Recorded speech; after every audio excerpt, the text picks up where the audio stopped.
thank you so much, really. We really appreciate that you came out to be with us.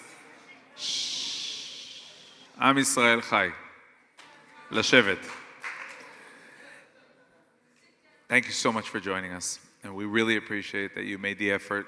It's so important for us. To some extent, the conference is all about the spirit and the legacy and the teachings that we're going to talk about now. So first of all, I wanted to ask you, Adasa, throughout the Shiva, throughout the morning, throughout the stories that you hear, is there anything that you learned about your beloved husband, Joe? It's funny you ask that because I've felt, and the kids have felt likewise, that we knew Joe very well. After all, he was the father, he was the husband. But we were amazed at how many people he had influenced and who loved him. There was such a feeling of mourning. And, I had to come tonight with our son, Matt, because we know how Joey loved Israel and how much you meant to him and how all of the people who preceded us were so proud of us all together. And Matt, Joey's son, oldest son, we're so lucky we have each other now. And my children and grandchildren mean more to me today, having lost my darling, my friend, my buddy. As a son, did the ideals, the land of Israel and all the different ideals that he went by and that he promoted, did you feel it as a child? Did it come into the DNA of the home, of the Lieberman home? I think it certainly did come into the DNA of our home.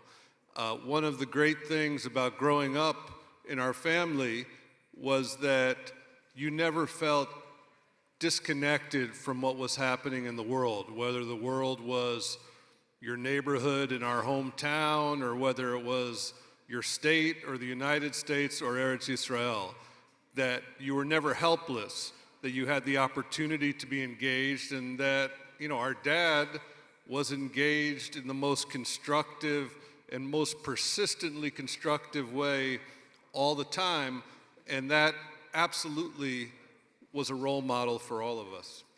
How did he do it? I mean, the world of politics, especially in the United States, sometimes in Israel, we think that we have the right, left, and the rift and all. In the United States, everything is so, so radical to this direction, and he was able to stay always someone loved by all sides, a mensch. How do you do that in politics? Sounds like science fiction. We were so lucky to have Joe because he taught us that people have to compromise in order to work together and to have results, unlike so many voices today. And we've continued in that effort as much as we can. That's why he just died recently. And for me to be here was a big deal because I think about him, and it's harder with more time going by. Everything was so public, and now it's the private, alone moments. But we knew that we had to be here for Joe. Well, want to add to that? We also heard about what your father, how he taught about the Shabbat. And he didn't even teach it only to Jews. He taught it, and he spoke about it, and he wrote about it, about the Shabbat. What do you remember about that as his son? What did it teach you? Just so many from amongst my earliest memories are walking to shul with him on Shabbos as a little kid, a walk that when I was a little kid seemed like a pretty long walk. Turned out it was actually not such a long walk. And sitting with him at shul, and then so many Friday nights around the Shabbat dinner table, with the Kiddush and Shalom Aleichem and Eshes Chayil and everything, just the feeling, Well, I think for everyone, it has these events have a real feeling of warmth. But my dad brought such a part of him was poured into it that it was extremely rich for all of us to experience. And we came home from the funeral, and it was Shabbat, and we were all together, thank God. And it was heavy. The first Shabbat that he wasn't there to put his blessing on us, and we miss him. I think about him. I know I'll think about him every Shabbat the rest of my life. Wow, and as a politician, we all have FOMO, fear of missing out on Shabbat, what happened in the news. But for a politician, it sounds like there's a price even for that. Did he pay a price? Was he? He arranged his life in such a way on Shabbat, and when he had to have a vote in the Senate, he was there, and he walked to have his vote and stayed. First night he stayed there. Al Gore helped him, told him, "Oh, I know this. I can turn the lights on. I can do whatever I'm your I Shabbos need goy. to do." Yeah, Al Gore was a basically. Shabbos goy. That's a headline. Exactly. And so he would constantly feel that there were ways to do things. And how did his colleagues react? Some would say, maybe they would say, no, what is this?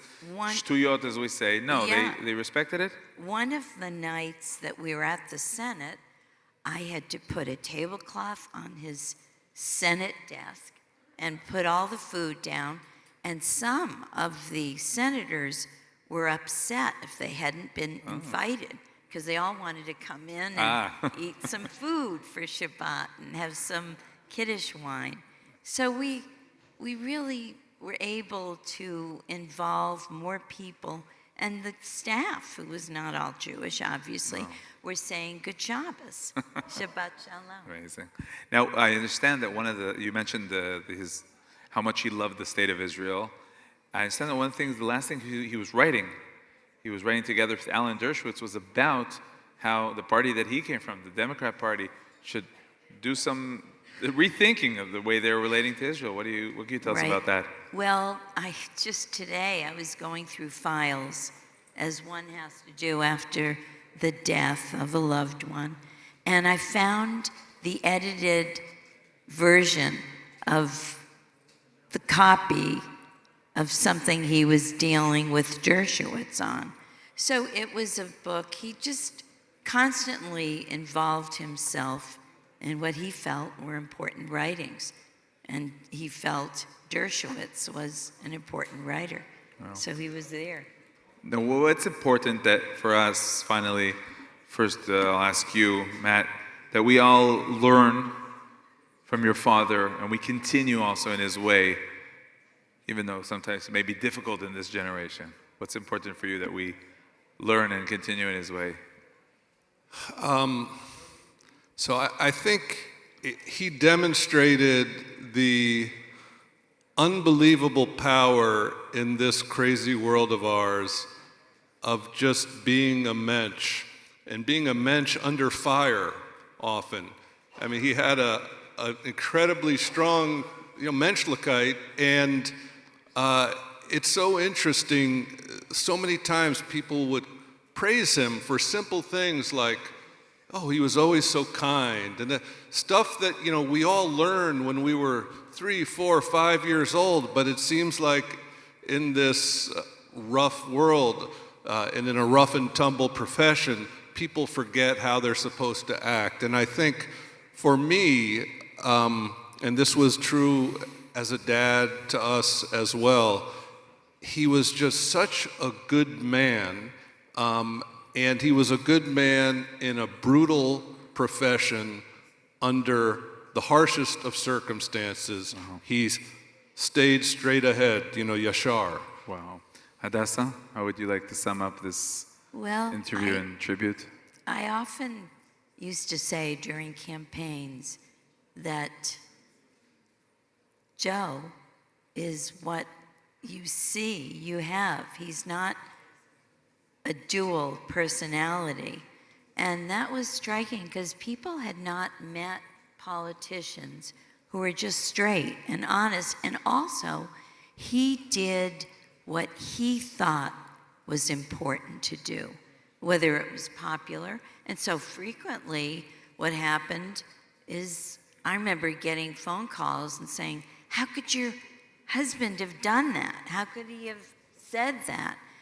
And he did exactly what he believed in, no matter who he alienated at the moment. Yeah, he was a very good guy, but he was a tough son of a gun as well. Okay, great. Good So, way to put it. Adessa, Matt, thank you so much for joining us.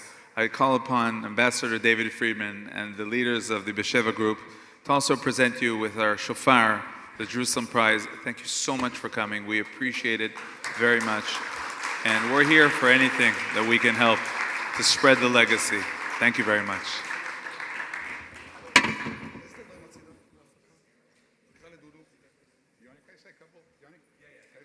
After we take the picture,